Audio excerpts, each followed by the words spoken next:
कंपनीच्या 1500 पेक्षा जास्त कर्मचाऱ्यांचे पगार अद्याप दिले गेले नसल्यामुळे कर्मचाऱ्यांनी आपला रोष व्यक्त करत आंदोलन सुरू केले। मुख्यमंत्री एकनाथ शिंदे यांनी यावर न्याय न दिल्यास आम्ही आत्महत्येची धमकी देत कर्मचाऱ्यांनी आज मुख्यमंत्री एकनाथ शिंदे यांच्या निवासस्थानाबाहेर आंदोलन सुरू केले। कर्मचारी आणि पोलीस अधिकाऱ्यांमध्ये यावेळी बाचाबाची झाल्यानं वातावरण तणावपूर्ण झालं होतं। कर्मचाऱ्यांनी यावेळी स्पष्टपणे मुख्यमंत्री एकनाथ शिंदे यांनी त्यांच्या मागण्या ऐकून न्याय न दिल्यास तर ते सर्व रस्ते आणि सिग्नल जाम करतील असा इशारा दिला। आम्ही मुख्यमंत्री एकनाथ शिंदे यांच्याकडून आमच्या मागण्यांना न्याय मिळवण्यासाठी आज मुख्यमंत्री निवासस्थानाबाहेरून हटणार नसल्याचंही कर्मचाऱ्यांनी सांगितलं। आम्ही आमच्या पगारासाठी लढत राहू आणि जर लवकरच आमचे पैसे दिले गेले नाहीत तर आमचं आंदोलन अधिक तीव्र करू असा इशाराही त्यांनी यावेळी दिला। या आंदोलनामुळे ठाणे परिसरात तणावाचं वातावरण निर्माण झालं। कर्मचारी आपल्या हक्कासाठी ठाम असून त्यांनी मुख्यमंत्री एकनाथ शिंदे यांनी तातडीनं हस्तक्षेप करून त्यांच्या पगाराची सोय करावी अशी मागणी केली। पोलिसांनी आंदोलनाच्या ठिकाणी कडक सुरक्षा व्यवस्था तैनात केली होती। आम्हाला हिशोब आहे किमान 25 लाखाचा आम्ही जे टार्गेट केले त्याच्यावरती आम्हाला हिशोब मिळाला पाहिजे। आमची मागणी आहे, रास्त आहे। प्रामाणिकपणे काम करून सुद्धा आमचा काय गुन्हा होता, आम्ही कुठे कमी पडलो, आम्ही प्रोडक्शन देत नव्हतो का? पण ह्या गोष्टी करत असताना अचानक असं काय घडलं याच्यामध्ये युनियन सुद्धा सामील असू शकते, आम्हाला पूर्ण संशय आहे। कारण का युनियन सर्व कामगारांच्या अंडरमध्ये सगळी युनियन होती। या सगळ्या गोष्टी सगळं मिली बघत आहे। आम्हाला न्याय मिळाला पाहिजे। जर कंपनी चालू करायची नसेल हरकत नाही, पण आम्हाला न्याय द्या, आम्हाला हिशोब द्या, ही जेवढी मागणी आहे। बाकी काही मागणी नाही। तिथे टोलेजंग इमारती बांधा, काही करायचं तिकडे काय करा, पण आम्हाला कामाला हिशोब द्या, हीच आमची माफक मागणी आहे। याच्यापुढे आम्ही जास्त काहीच मागणी करत नाहीये। एक आंदोलन सगळं काही करत आलो आणि त्याच्यामध्ये आमचे कामगार मेले। त्याच्यामध्ये आमचे कामगार मेले, घरदार उद्ध्वस्त झाले, काही लोकांना शाळेतून काढले, काही लोकांना आता ऍडमिट आहेत आणि उपचार घेत आहेत। पण आम्हाला न्याय मिळत नाही, म्हणून आम्ही शिंदे साहेबांच्या बंगल्यासमोर येऊन आणि आम्ही आमची खात्री आहे की आम्हाला शिंदे साहेब न्याय देतील आणि शिंदे साहेब योग्य हिशोब नाही तर योग्य 40 ते 50 लाख रुपये मिळवून देतील। याच कारणाने आम्ही या शिंदे साहेबांच्या बंगल्यासमोर येऊन न्याय मागण्याचा प्रयत्न केला आणि करत आहोत आणि करत राहणार।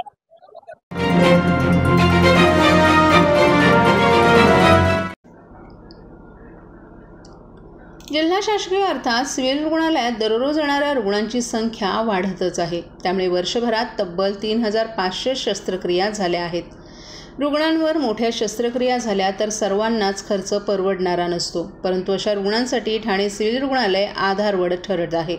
गेल्या वर्षभरात विविध प्रकारच्या शस्त्रक्रिया झाल्या। यामध्ये सर्वाधिक शस्त्रक्रिया सीझर पद्धतीच्या असून त्या खालोखाल डोळे, दंत, अस्थिरोग, कान आणि नाक आदी शस्त्रक्रियांचा समावेश आहे। महिन्याला सरासरी 300 ते 350 शस्त्रक्रिया इथे पार पडत आहेत। गेल्या वर्षी जून महिन्यात वागळे इस्टेट येथे तात्पुरत्या स्वरूपात सिव्हिल रुग्णालयाचं स्थलांतर करण्यात आले, मात्र त्यावेळी रुग्णांची आबाळ होणार नाही याची काटेकोरपणे दक्षता आरोग्य प्रशासनानं घेतली आहे। रुग्णालयात दर दिवशी सुमारे 500 ते 600 रुग्ण उपचारासाठी येत आहेत। काही वेळा या रुग्णांवर लहान आणि मोठ्या शस्त्रक्रिया पार पाडल्या जातात। जून 2023-24 या वर्षभरात 3500 रुग्णांवर शस्त्रक्रिया केल्या असल्याची माहिती जिल्हा शल्य चिकित्सक डॉक्टर कैलास पवार यांनी दिली आहे। झालेल्या शस्त्रक्रियांमध्ये सर्वाधिक सीझरच्या 2000 शस्त्रक्रिया करण्यात आल्यात। शिवाय जनरल सर्जरी 400, स्त्रियांचे विविध आजार 203, सोबतच डोळ्यांच्या 452, दंत 229, अस्थि 238 यासह पोट, कान, नाक आदींच्या शस्त्रक्रियाही पार पडल्यात। शस्त्रक्रियेसाठी रुग्णालयात अत्याधुनिक उपकरणं ठेवण्यात आली आहेत। त्यामुळे खाजगी रुग्णालयात महागड्या शस्त्रक्रिया सिव्हिलमध्ये होत आहेत। काही वेळेला महात्मा ज्योतिबा फुले या जन आरोग्य योजनेच्या अंतर्गत देखील रुग्णालयात शस्त्रक्रिया होत असतात। दुर्बिणीद्वारे देखील जोखमीच्या शस्त्रक्रिया पार पडत असल्याची माहिती डॉक्टर कैलास पवार यांनी दिली आहे।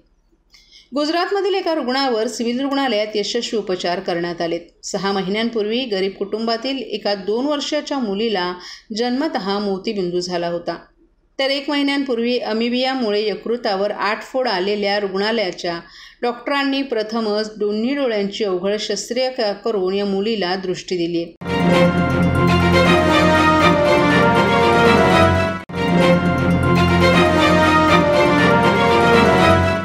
सर्व नागरिकांना आवाहन करण्यात येत आहे की सध्या डासांमार्फत पसरणाऱ्या डेंग्यू या आजाराचा प्रसार रोखण्यासाठी प्रत्येकाने पुढील प्रमाणे कार्यवाही करावी।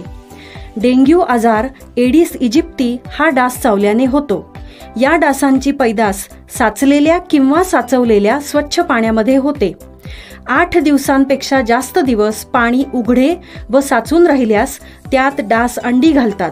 अंड्यांच्या अळ्या तयार होऊन पुढे डास तयार होतात. यासाठी आपल्या घरातील पाणी साठे उदाहरणार्थ बॅरल्स, पिंपे, टाक्या, हौद, रांजणे इत्यादी दर आठवड्याला रिकामे करून घासून पुसून कोरडे करून पुन्हा भरावे. 1 दिवस कोरडा दिवस म्हणून पाळावा. पाणी साठ्यांना घट्ट झाकणे बसवावीत किंवा जुनी साडी, चादर, धोतर यांनी बांधून झाकून ठेवावीत, म्हणजे डास त्यात जाऊन अंडी घालणार नाहीत. घराच्या गच्चीवर, आजूबाजूला, अंगणात कोठेही पाणी साचू देऊ नये. भंगार सामान उघड्यावर टाकू नये. उदाहरणार्थ टायर्स, प्लास्टिक सामान, कुंड्या, टाकाऊ वस्तू इत्यादी. अशा सामानात पावसाचे पाणी साठून त्यात डेंग्यूच्या डासांची पैदास होते.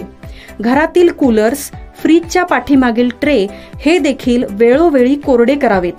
लक्षात ठेवा, नुसत्या फवारणीने डास घनता कमी होत नाही, तर त्यासाठी डास पैदास ठिकाणे नष्ट करणे ही आपल्या सर्वांची जबाबदारी आहे. कोणताही ताप अंगावर न काढता जवळच्या शासकीय रुग्णालयात मोफत औषधोपचार घ्या. अशा प्रकारे नागरिकांनी सहकार्य केल्यास डेंग्यूचा प्रसार रोखणे सहज शक्य आहे.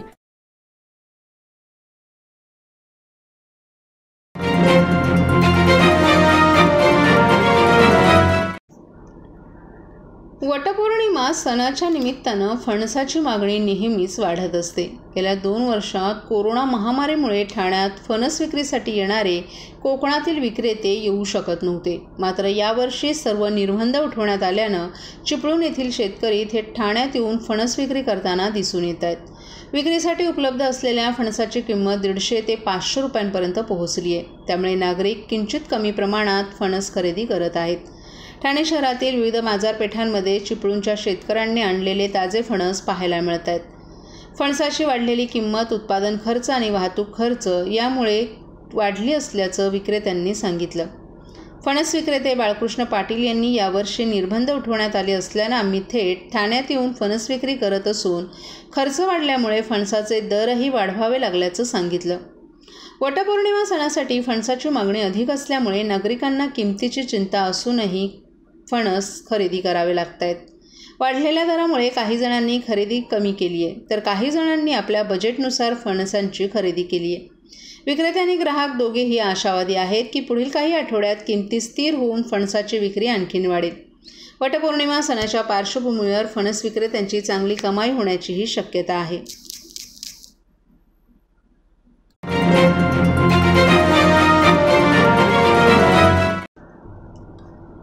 ठाणेकरांच्या आकर्षणाचं केंद्रबिंदू असलेल्या मासुंदा तलावाच्या भोवती रात्री 11 नंतर अक्षरशः गर्दुल्ल्यांचा विळखा पडला असल्याचं समोर आले. त्यामुळे तलावाला उशिरा फेरफटका मारणाऱ्या ठाणेकरांमध्ये भीतीचं वातावरण निर्माण झाले. नागरिकांना स्वच्छ आणि चांगल्या वातावरणात फिरता यावं यासाठी कोट्यावधी रुपये खर्च करून मासुंदा तलावाचं अनेक वेळेला संवर्धन आणि सुशोभीकरण करण्यात आले.